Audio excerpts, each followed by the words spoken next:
These K-beauty products went viral, but I didn't like them. Here's why.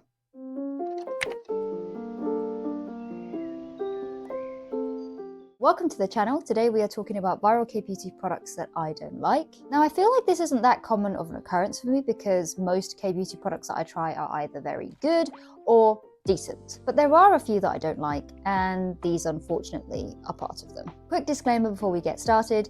If you enjoy any of these products, then I'm very happy that they work for you and that you like them. But unfortunately, for my personal preference, they just didn't really work out for me. I'm not saying that the products are necessarily bad. Okay, let's get into it. First up, we have the Medicube Collagen Jelly Cream. Now this was viral all over TikTok for giving you that glass skin, glowy look. And whilst it does do that, it does work for that, I just really cannot stand to use this. The first reason being, when you open this up, it is like opening a bottle of floral perfume. This really stinks, and as someone who's sensitive to fragrance, I just can't stand having this on my face because the smell does not go. It lingers on the face and it is very strong. This might just be the most perfumed or heavily scented skincare product that I've ever tried. It might just be. I find the intense floral perfume scent to be nauseating and headache inducing, so I personally can't use this.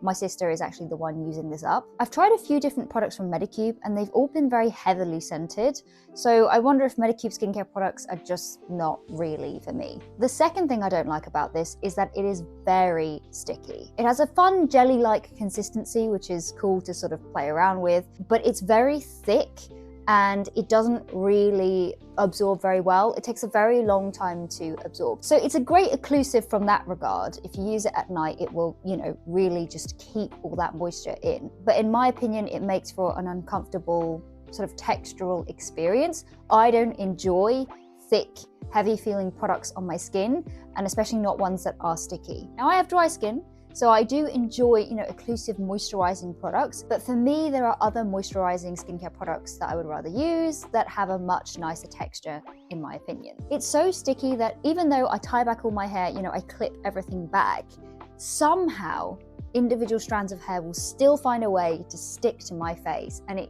I can't, it annoys me. I think also this is better suited to nighttime use only, in my opinion, because it's so thick, sticky, and it takes such a long time to absorb. It's just more convenient to use it at night when you're not out and about and you don't want things sticking to your face, and you don't want to have to wait a long time for your skincare to absorb before you, say, put on makeup or get ready throughout the day. In terms of some positives about the product, this does work. I mean, it is worth the hype for giving you that that glass skin, very glowy look. It's got collagen and elastin in it to help plump the skin. It's moisturizing. It does do what it says, and it has a fun, unique, bouncy jelly texture to play around with. But yeah, overall, the texture and the scent I just can't deal with, so I really didn't like this viral product. Next up is a makeup item. It's the TIRTIR Mask Fit Red Cushion. This went viral on social media for having fantastic coverage and a huge shade range. Something that I do appreciate is that TIRTIR is one of those few Korean brands that actually has an inclusive shade range for their cushion foundations. But personally, I found that it didn't really work very well on my dry skin.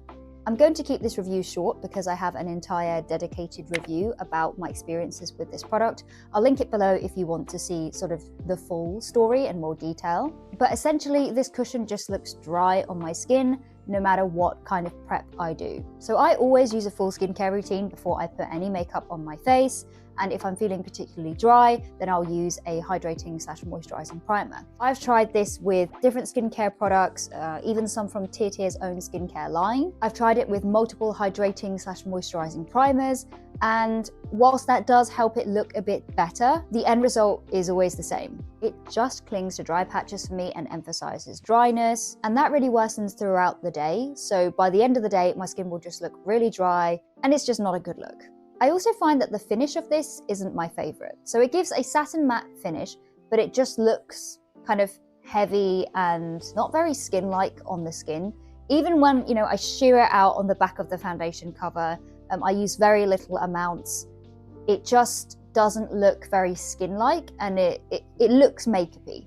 It looks like you're wearing makeup. There are just other foundations and other cushion foundations that look much better on my dry skin, with or without all that extra sort of base prep and work of really trying to make it work. I do, however, think that other skin types might really enjoy this, and other people seem to have great results with it. This really does have fantastic full coverage, and you only need a very small amount of product. So if you have blemishes or hyperpigmentation, something that you want to cover up and you need coverage, then this is a really good cushion foundation for that.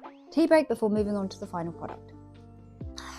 And then last but not least, the COSRX Aloe Soothing Sun Cream. Now, I don't actually have this product here with me to show because once I finished using it up, I didn't rebuy it, but I will flash up images over here somewhere. But this is a bit of an older viral product. I think it really had its time in the limelight a few years ago. With this sunscreen, I wouldn't say it's a bad product necessarily. I think it's just a sort of okay one, and I think that there have been much better sunscreens that have been released since then. So this is quite a moisturizing sun cream, which is great.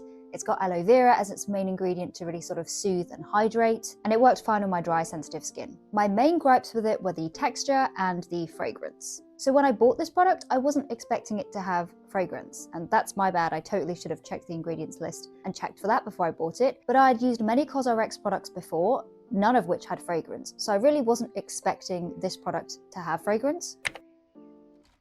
I found the scent to be quite strong and it lingered on your face throughout the day, so I really wasn't a fan of using it. And then the texture of the product was very much a true cream texture, like the name implies. It was a thicker cream, it performed fine, but personally I just prefer a texture that's far more lightweight and that really just sinks into the skin quickly and that I don't really notice on my face throughout the day. There are just so many other sunscreens on the market that I prefer the texture of and that are unscented and that I just enjoy using far more. I have a whole separate video about my favorite sunscreens for dry skin, so I'll link that below in case you want to check it out. And that's it. Those are the viral K-beauty products that I didn't get on with. If you've tried any of these, please let me know in the comments down below. I'd love to know what kind of experience you had with them and if you liked them or not. Thank you so much for watching this video. I hope you enjoyed it. If you did, please give it a like. And if you enjoy honest reviews and recommendations on makeup and skincare with a focus on K-beauty, then stick around. You are in the right place. I would love to have you around. Subscribe and I'll see you in my next video. Bye.